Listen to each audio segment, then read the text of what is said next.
Proportional Response. Book 1. Chapter 25, Part 5. Running Fire. Kaz gripped his pistol in both hands, moved to the side of his door, and pointed the pistol at the ceiling as the door cycled open. The first thing he noticed was the sounds of running and gunfire, but they all seemed somewhat far off. 2 of his human and several of his Venter guards stood in the hallway. They didn't need to exchange words. He simply moved forward, they took positions, and all of them took off at a trot, following one of his human guards. They took the first turn away from the council chamber, by which time they'd picked up 2 other ambassadors and their guards. The human guards took the lead, while those of the other races fanned out behind them, and the ambassadors clustered in the center. Kaz had to fight a powerful urge to join the humans in front of him, but consoled himself by taking on the duty of keeping the other 2 ambassadors moving along. Everyone seemed to be moving at their best available speed. The humans all wore close-faced helmets, and Kaz got a glimpse of something that looked like directions displayed on the lead human's visor when the man turned to check on them. He saw a few other parties of ambassadors behind and ahead of him, and then they took a turn he didn't expect. They are trying to keep us from bunching up too much, and probably to keep us from having to form a line to get into the embassy. At least I hope that is what is going on. The only thing I know for sure is that the sounds of fighting are getting louder, and they are coming from every direction, including the direction of the human embassy. The Sla ambassador snarled and felt his scales lock hard against him in response to the threatening situation he walked into as he exited his platform. I knew the Altons had gone mad, but this, he'd never have believed it. That isn't true.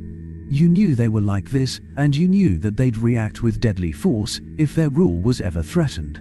We have always known, that is why we have always hid behind them. Now I may pay the price for all those souls we condemned to their madness. 4 humans stood outside his door, rifles ready and facing away from him. His own guards looked uneasily between him and the humans. He simply gestured for them to move. They had only gone a few dozen steps when a double squad of sultans rounded a corner in front of him, and he found himself wishing he'd managed to push for a platform on a higher tier. His human guards responded in an instant, dropping to one knee and opening fire.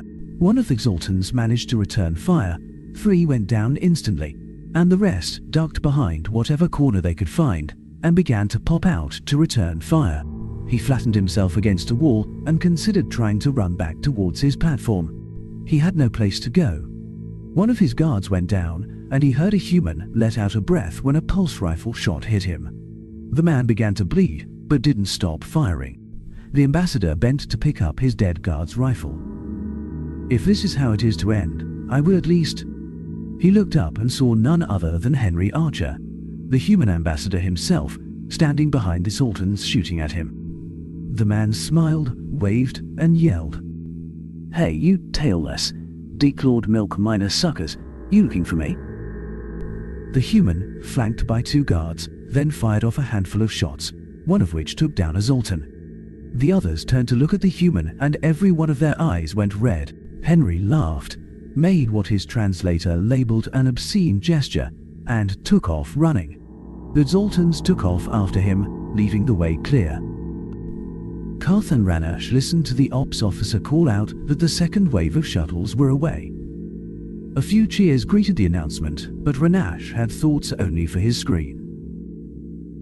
"We are going to die. We are all going to die." I know the Admiral will not sell our lives cheaply, and we will probably save a lot of civilians, but that is a Pinigran fleet out there, and they match us just about 1 for 1 in mass. He took a short break from studying the enemy fleet to look at the overall plot, particularly the part that had been expanded to show the disposition of the Confederated fleet. That is not a standard blocking action, but I think I see what the Admiral is doing. What was it those tactical guys were telling me about the Penigra? Something about them being hidebound and stuck in their ways. What the Admiral is doing now would cost us an awful lot against a Zoltan opponent, but will work nicely against. If I remember my briefings correctly, the playbook the Penigra are using. He took another look at the plot, then down at his screen. Not long now, we should have contact in... Wait, that isn't right. He adjusted several settings, checked for errors, checked his feeds, even did a quick parity check on all of the sensors near the reported pentagram position. They should be at least half an hour closer than they are. Wait a minute, their formation isn't quite right either. Penigra captains can get in trouble for being out of position in a formation by single-digit margins. And some of these are... Carthan shook his head, and a claw came out as he absently tapped on the side of his console while making adjustments, looking things up. Yes, they are in the position I'd expect if they were a Sultan fleet, and those margins are all within acceptable limits for Zoltan military protocol. Hold on, what is that? He chased down what someone had dismissively tagged as a sensor ghost near the center of the Penigra formation. He took control of a couple of sensors, untagged the ghost, and went to maximum zoom with his Mark I eyeballs, as the humans like to call them. That still didn't show enough resolution, but he determined he was definitely not looking at a ghost, so he started running enhancements and queued up an active scan. Just before the active scan started, however, the enhancers finished their magic, and he got a fairly good look. He stood and roared out of reflex, born of relief, anger, excitement, and surprise. Sultans, we have a chance to live. Those are Sultans. The captain gave him a hard, cold look, and he realized he both stood and broke discipline rather badly. He sat as fast as he could. The captain gave him a look that promised a reprimand later and barked out a single word. Report. Sir, those ships are Sultan. I don't know if the enemy built a bunch of ships to look like they are Penigra, or if the Penigra sold them ships that function at Sultan tech levels. But they are not Penigra. First off, they are not holding formation properly for Penigra. Second, their engines are red-lined, based on the readings I am getting from them, but they are traveling at standard max velocities, not what Penigra ships are known to be capable of. Third, I analyzed their sensor emissions, and they are consistent with, well, what I would expect from Zoltan ships trying to pretend to be Penigra. Lastly, and mostly, there is this. He hit a button to take over the plot and showed the clear outline of Zoltan Overlord-class capital ship. The Zoltans had only created 3 of the things, only committed them to battles that they considered safe enough, and had a tendency to retreat with them the moment things went against them. Each had not 1, but 2 main guns. 1 particle weapon, and 1 which fired a slug the size of a small ground vehicle at speeds greater than any slug-throwing weapon in any fleet. I respectfully submit that the Zoltan would not be willing to commit one of those ships to command a Penigra force. The captain cut him off with a wave of her hand. Well done, Radar 2. Continue to dissect that fleet the best you can, but do not let them know you've seen through their ruse. Comms, get me the Admiral, now. It only took a few moments for an image of the commander of the entire fleet to appear in the plot. Captain, With respect, sir, I have vital intelligence. That fleet is Zoltan, not Penigra. Sending you relevant data now. The Admiral nodded, then shook his head and turned to someone off-screen. Looks like I owe you that bottle after all. The man then turned back to look at the captain. So, our ambassador's deduction was correct. The captain's eyes grew wide. You knew. Henry implied that in the coded message he sent to mobilize the fleet. Having confirmation from our sensors is a good thing, however. My compliments to whoever caught it. The Admiral had been looking down at something as he spoke, and Carthan could tell when the man saw the immense Sultan ship.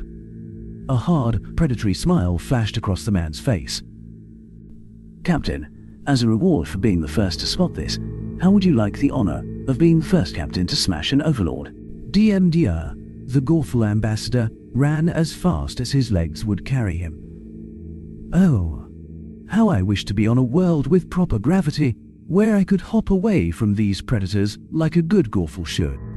2 of his human escorts finally seemed to decide that he wasn't moving fast enough, scooped him up with an arm under each of his, and took off at a run. He heard shots behind him, looked back, and wished he hadn't. Sultans, too many of them, firing on the run and gaining. He nearly fainted, but did his best to help the humans carry him along. His own humans fired back at the Zoltans, the obscenely loud blasts from their slug throwers hammering at his ears. One managed to score a hit, but it seemed to be a glancing blow, and the lizard kept coming. Then someone ran past him, going towards the Zoltans. No, not someone. Someone. He felt his eyes bulge as he recognized the human ambassador in the group running directly into the Zoltans' fire. Henry and his squad made short work of the Zoltans. The ambassador then looked back at him, and he nearly fainted again. The human ambassador had more than one wound, which leaked blood. The man looked him in the eye. Keep going, DM Enderol. You are almost there. Another group of Zoltans entered their corridor farther down. Henry looked at them, fired, and said something witty before heading off down a hall. The Zoltans gave chase. Enibal stood in the courtyard of the human embassy and had to remind himself yet again that he stood on the same ground which had become so familiar after years of attending cultural days. He looked at the shuttlecraft which had just landed on one of the two makeshift pads the humans had erected. It already had its hatch down before it even touched ground, so this, a backup plan they expected to never use, is the real reason they insisted on having an embassy with such a huge courtyard. And the real reason for their weather pocket shields. From the other side of the courtyard, he heard the ramp to another shuttle slam home and the shuttle's engines revving to go. Another atmospheric Zoltan fighter flashed by and fired at the courtyard, but the blaster bolts sprayed harmlessly across the shield. And then, one of the embassy soldiers fired some sort of shoulder-mounted weapon that had been unloaded from one of the shuttles, and the fighter became a fireball. Illegal, very illegal for humanity to bring those guns down onto this planet. Enibal double-blinked and shook his head. Yes, Enibal, so illegal for humanity to have serious military weaponry to defend the entire council from the perfectly legal attempts by the Zoltan to capture or kill the entire council. Get a grip, man. He began to laugh, on the edge of hysterics, and then a human soldier grabbed his arm in a firm but not painful grip. Sir, we need to get you on the shuttle. We are evacuating ambassadors and their direct families first, and you need to go. Enibal tried to pull his arm free, but might as well have been pulling on steel. He fixed the man with a stare instead. Henry is also an ambassador, and I am not leaving here until he does. The man started moving, and gave him a choice of moving with him or being dragged. He moved, but tried to slow the man down. It didn't work, but the shuttle which had shut its door suddenly roared up into the air, and they both ducked against the backblast of the first stage thrusters. Another shuttle came in so fast that Enibal feared they might collide. The new shuttle had its side cargo door open the moment they cleared the shield, and had begun dumping weapons, like those shoulder-mounted things, even before it hit the ground.